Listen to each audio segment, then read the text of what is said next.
BPSC tree 3.0 एवं tree 4.0 दोनों के लिए हिंदी का महत्वपूर्ण प्रश्न और उत्तर है। पहला प्रश्न है कि मूर्खता किस संज्ञा का उदाहरण है। ऑप्शन ए में है भाववाचक, व्यक्तिवाचक, जातिवाचक, समूहवाचक, उपर्युक्त में से कोई नहीं। मूर्खता जो है वह किस संज्ञा का उदाहरण है, वह है भाववाचक संज्ञा का उदाहरण है। तो ऑप्शन ए इसका सही उत्तर हो जाएगा। अगला प्रश्न है कि मंडली किस संज्ञा का उदाहरण है। ऑप्शन ए में है समूहवाचक, द्रव्यवाचक, भाववाचक, जातिवाचक, उपर्युक्त में से कोई नहीं। मंडली जो है वह समूहवाचक का उदाहरण है। तो ऑप्शन ए इसका सही उत्तर हो जाएगा। अगला प्रश्न है कि निम्नलिखित में कौन भाववाचक संज्ञा है। ऑप्शन ए में है अपनापन, बी में है गांधी, सी में है बाजार, डी में है पटना और ई में उपर्युक्त में से कोई नहीं। निम्नलिखित में से कौन भाववाचक संज्ञा है, तो वह आंसर हो जाएगा अपनापन। अपनापन में एक भाव की दृष्टि आती है, तो यह भाववाचक संज्ञा है। ऑप्शन ए इसका सही उत्तर है। अगला प्रश्न है कि निम्नलिखित में कौन व्यक्तिवाचक संज्ञा है। ऑप्शन ए में है ताजमहल, बी में सोना, सी में मंडल, डी में लड़ाई, उपर्युक्त में से कोई नहीं। निम्नलिखित में कौन व्यक्तिवाचक संज्ञा है, तो इसका सही उत्तर हो जाएगा ताजमहल। ऑप्शन ए इसका सही उत्तर है। अगला प्रश्न हम लोग देखते हैं कि नारी किस संज्ञा का उदाहरण है। ऑप्शन ए में है भाववाचक, जातिवाचक, समूहवाचक, व्यक्तिवाचक, उपर्युक्त में से कोई नहीं। सही उत्तर हो जाएगा नारी जो है वह जातिवाचक संज्ञा है। तो ऑप्शन बी इसका सही उत्तर हो जाएगा। अगला प्रश्न है कि रुकावट किस प्रकार की संज्ञा है। ऑप्शन ए में है जातिवाचक, भाववाचक, व्यक्तिवाचक, समूहवाचक, उपर्युक्त में से कोई नहीं। रुकावट जो है वह भाववाचक संज्ञा है। तो ऑप्शन बी इसका सही उत्तर हो जाएगा।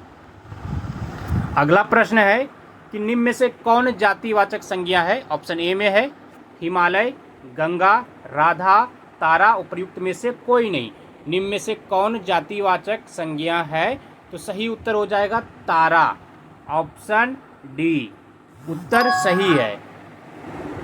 अगला प्रश्न हम लोग देख लेते हैं।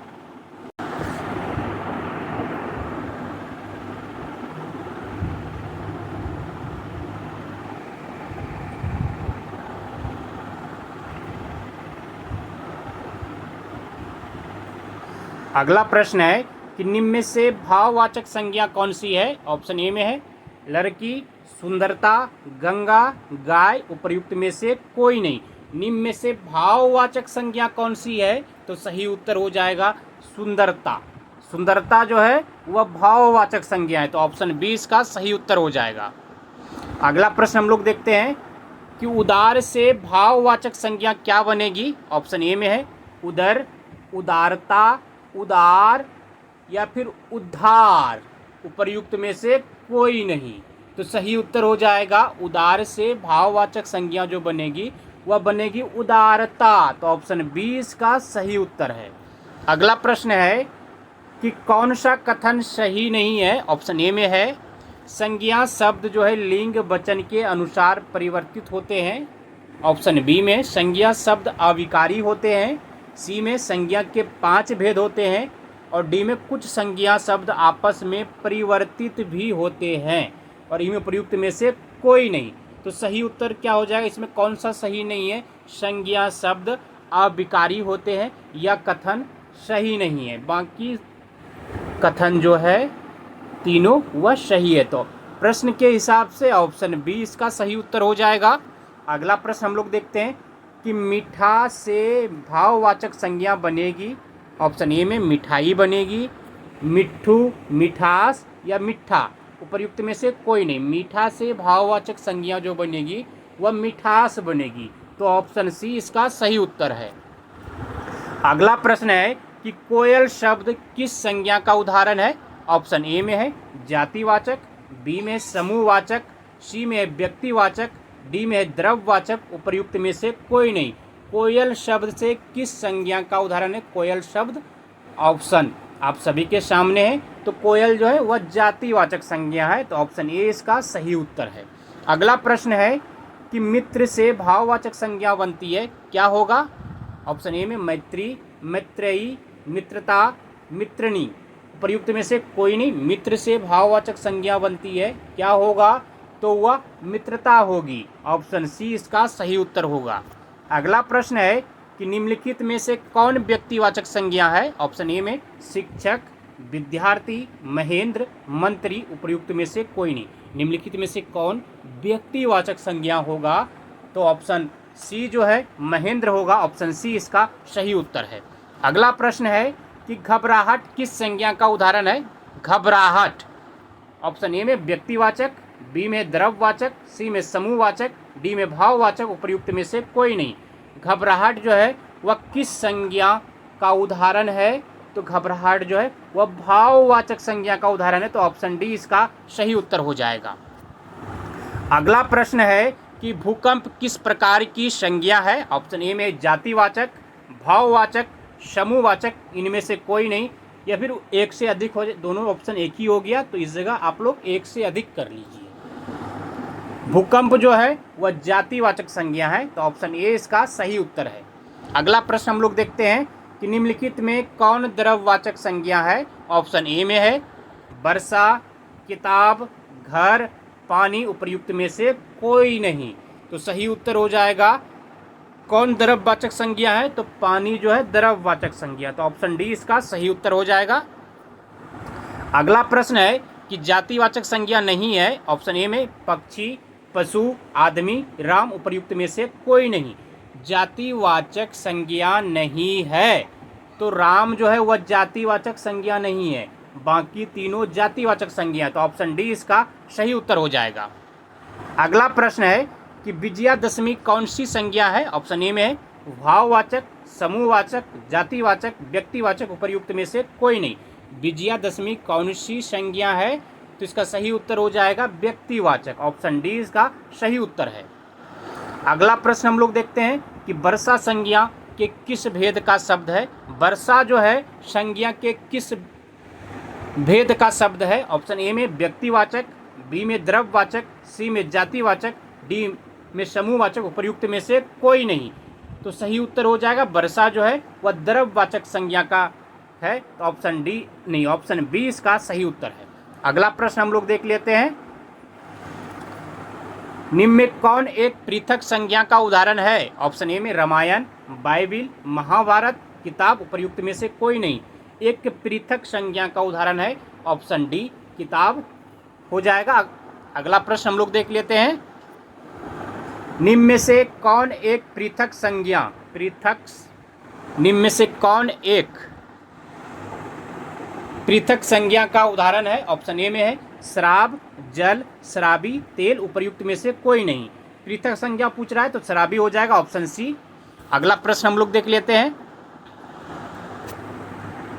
कबूतर किस प्रकार की संज्ञा है? ऑप्शन ए में है जातिवाचक, समूहवाचक, व्यक्तिवाचक, भाववाचक। उपर्युक्त में से कोई नहीं। कबूतर जो है वह जातिवाचक संज्ञा है, तो ऑप्शन ए इसका सही उत्तर है।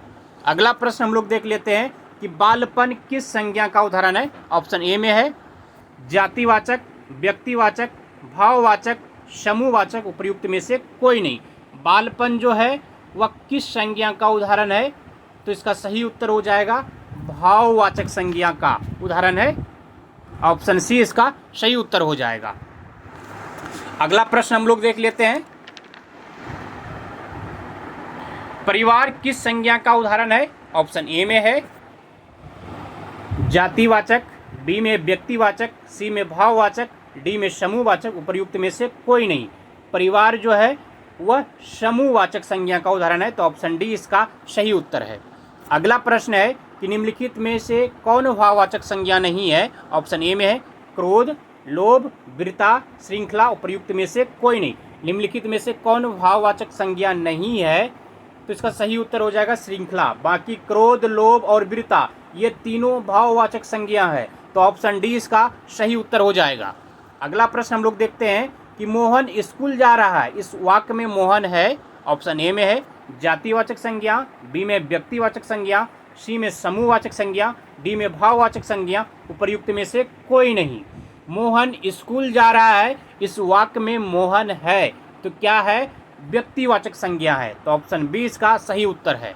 अगला प्रश्न है कि आम में मिठास है, इस वाक्य में मिठास है। ऑप्शन ए में भाववाचक संज्ञा, द्रव्यवाचक संज्ञा, व्यक्तिवाचक संज्ञा या फिर जातिवाचक संज्ञा। क्या है? उपर्युक्त में से कोई नहीं।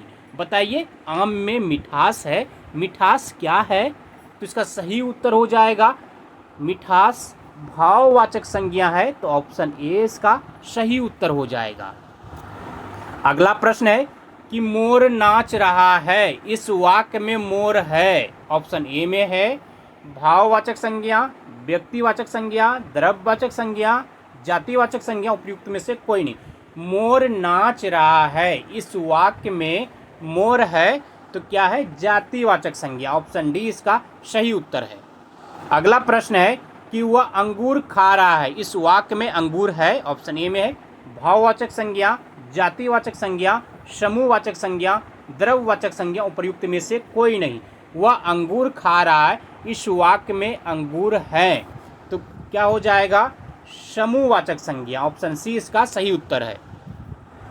अगला प्रश्न है कि निम्न में से किस संज्ञा की गणना नहीं की जा सकती है? ऑप्शन ए में है व्यक्तिवाचक संज्ञा, समूहवाचक संज्ञा, द्रव्यवाचक संज्ञा, भाववाचक संज्ञा। उपर्युक्त में से कोई नहीं।